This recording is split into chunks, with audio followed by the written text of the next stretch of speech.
Vamos a comentar sobre este tema que es muy importante para la industria de alimentos, debido precisamente a las repercusiones que tiene sobre la salud de los consumidores y a las particularidades que presenta. Vamos a iniciar con esta parte de fundamentos fisiológicos. Empezaremos por definir qué es una reacción adversa a los alimentos. Se le llama reacción adversa a los alimentos a cualquier respuesta clínica anormal atribuida o generada por la ingestión, contacto o inhalación, ya sea de un alimento, derivado alimenticio o aditivo alimentario. Entonces, reacción adversa es una respuesta clínica anormal al consumo de estos alimentos.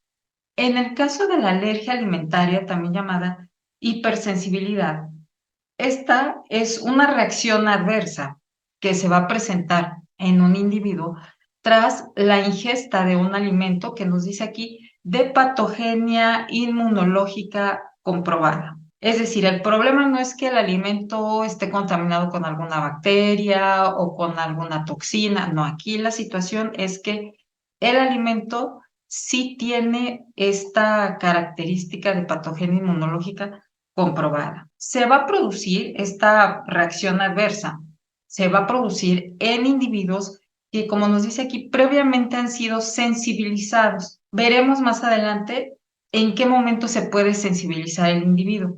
Y puede ocurrir esta reacción adversa, puede ocurrir después de consumir pequeñas cantidades de alimento, que esto es una de las características importantes y es una de las particularidades de las alergias alimentarias que a diferencia, por ejemplo, de alimentos que están contaminados con agentes biológicos, con agentes químicos, donde tenemos, en el caso de agentes biológicos, unidades formadoras de colonias, en el caso de compuestos químicos, dosis mínimas, dosis máximas de ingesta. Aquí en este caso no tenemos una concentración, no tenemos concentraciones que nos puedan dar una indicación o nos puedan dar una pauta para decir, la cantidad de esta proteína presente en el alimento te va a ocasionar la reacción de alergia, pero si se encuentra por debajo de esa concentración, entonces no. Aquí puede ocurrir después de consumir pequeñas cantidades de este alimento,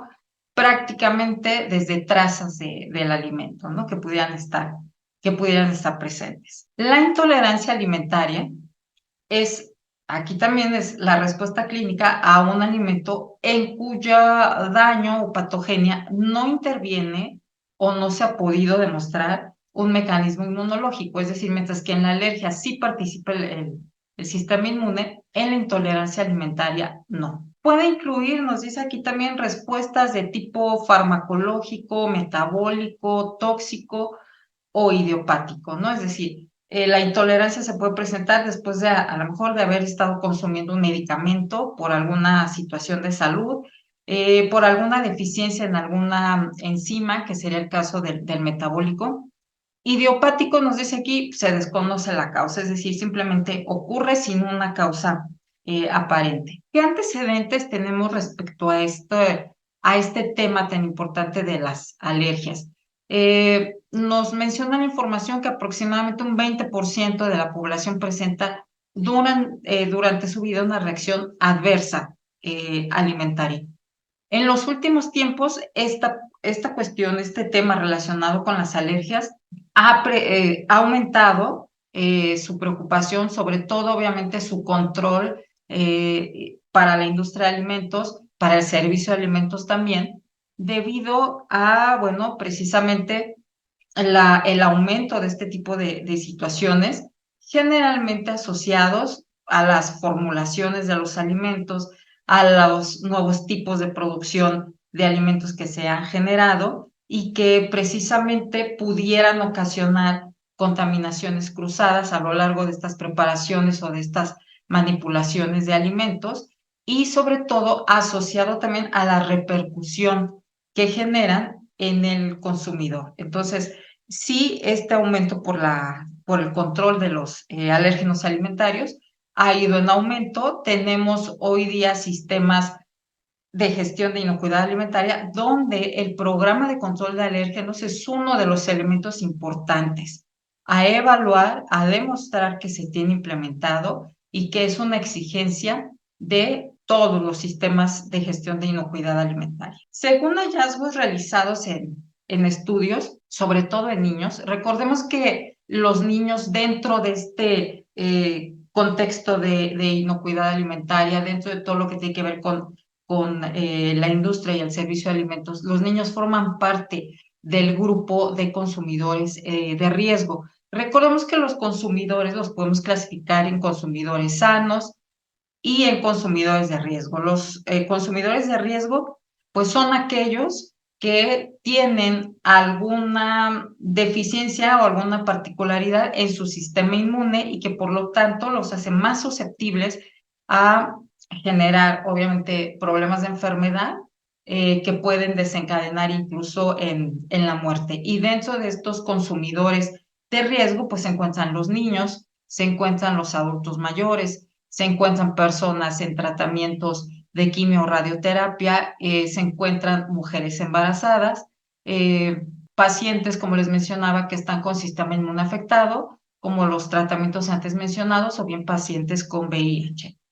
Entonces, este estudio que se ha centralizado en niños nos muestra que el 8% de los niños tienen una alergia alimentaria, aproximadamente el 6% en edades de entre 0 y 2 años presentan alergias alimentarias, un 9% en edades en el rango de 3 a 5 años, 8% entre 6 y 10 años, mismo comportamiento de 8% entre 11 y 13 años, 8.5 entre 14 y 18 años, y también nos muestra el estudio que el 38% de los niños con alergia alimentaria tienen un historial de reacciones severas al consumo de estos alérgenos, y también que un 30% de los niños tienen alergias alimentarias múltiples, es decir, no solamente presentan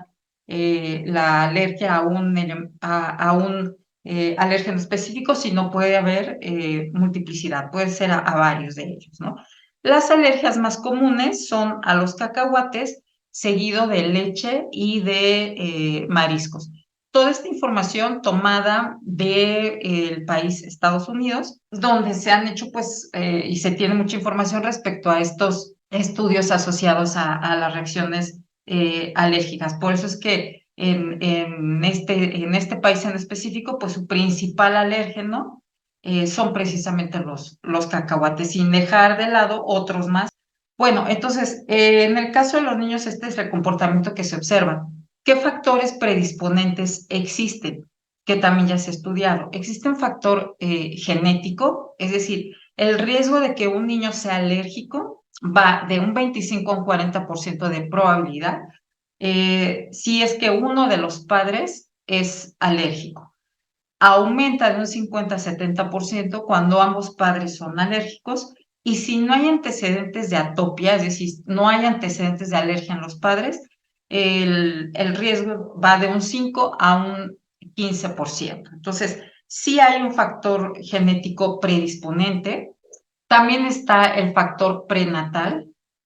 Aquí nos hace referencia que el feto puede responder a antígenos, es decir, algo que consume la madre, el feto puede responder a estos antígenos, y los alérgenos atraviesan la barrera placentaria, por lo tanto se sensibiliza. Hace rato veíamos la definición de alergia o hipersensibilidad alimentaria y nos decía ocurren en individuos previamente sensibilizados. Entonces, esta sensibilización puede darse incluso antes de haber nacido en la etapa fetal, donde, de acuerdo a la información, los alérgenos pueden atravesar esta placenta, esta barrera placentaria, y sensibilizar al feto. Entonces, cuando la persona ya ha nacido y se expone al alérgeno, la reacción pues se da incluso a veces de manera severa, porque ya ha existido previamente esta sensibilización, es decir, esta exposición al alérgeno. ¿Qué otros factores predisponentes existen? Bueno, la alimentación al seno materno, nos dice aquí está, es muy importante porque independientemente de todos los beneficios que ofrece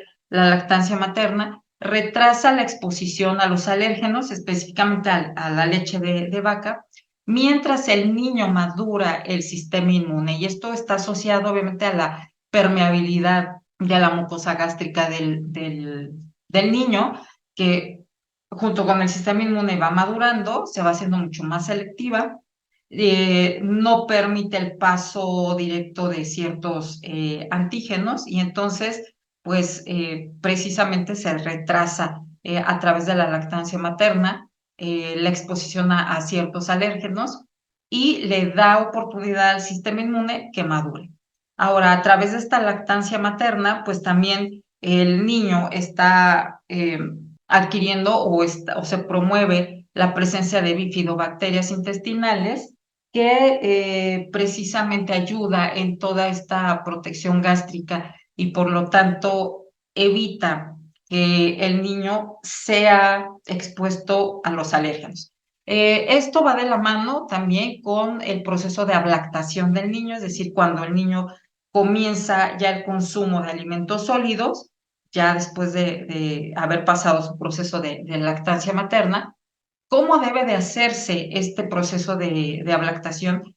Eh, Precisamente para ir retrasando la exposición a los alimentos de naturaleza alérgena, allá edades prácticamente de 1 año de edad en adelante, ¿no? Si se expone al niño a alimentos alérgenos antes del año de edad, por esta característica de su sistema inmune, de la permeabilidad de la mucosa gástrica, bueno, pues se hace mucho más predisponente, sumado a los factores que hemos visto como el genético, bueno, a las cuestiones de reacciones alérgicas que pudieran presentar.